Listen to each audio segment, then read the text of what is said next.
Axirət zamanın ən böyük bəlalarından biri də fasiqlərin İslam barəsində hökm verməsi və yaxud da bu hökmləri müəyyən sosial şəbəkələr və ya televiziya vasitəsilə çox rahatlıqla İslama nisbət vermələridir.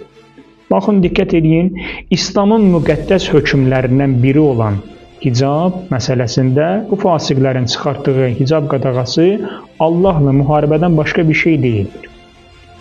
Bu fasiqlərin ki, Allahla müharibəyə qalxıblar, sözləri bundan ibarətdir ki, valideynlər öz övladlarını hicaba, dinə, dini etiqada məcbur edirlər. Yəni, öz ixtiyarlarını onların əllərindən almış olurlar.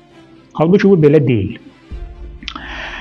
Bu fasiqin sözünə diqqət edin, sözə məcbur etmə anlayışı ilə başlayır.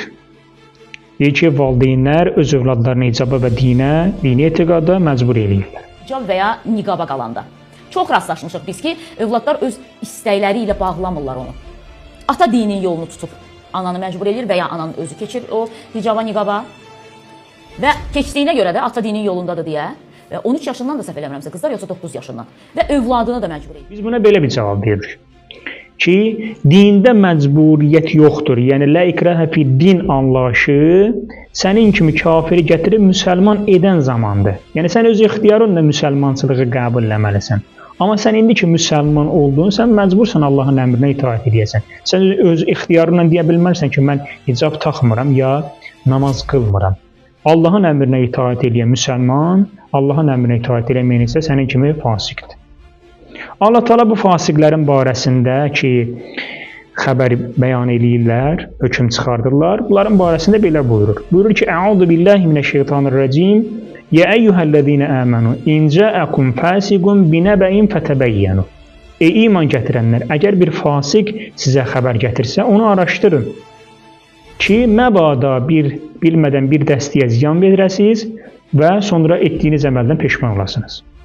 Düşmənin müsəlman cəmiyyətinə vurduğu ən böyük bəlalarından biri də budur ki, fasiqlərin xəbərlərinə etimad edib qəbul edirlər. Və bu xəbərləri, Qur'anın buyurduğu bu ayənin əsasında ki, bu xəbərləri araşdırmadan qəbul edən şəxslər də sözsüz peşman olacaqlar. Və nəticədə bu xəbərlər istər hicab barəsində olsun, istər dini etiqad barəsində və ya qarşıdan gələn mübarək Ramazan ayının günləri barəsində olsun ki, fasiqlər fitnə salacaqlar ortalığa ki, Ramazan ayının mübarək günləri barəsində.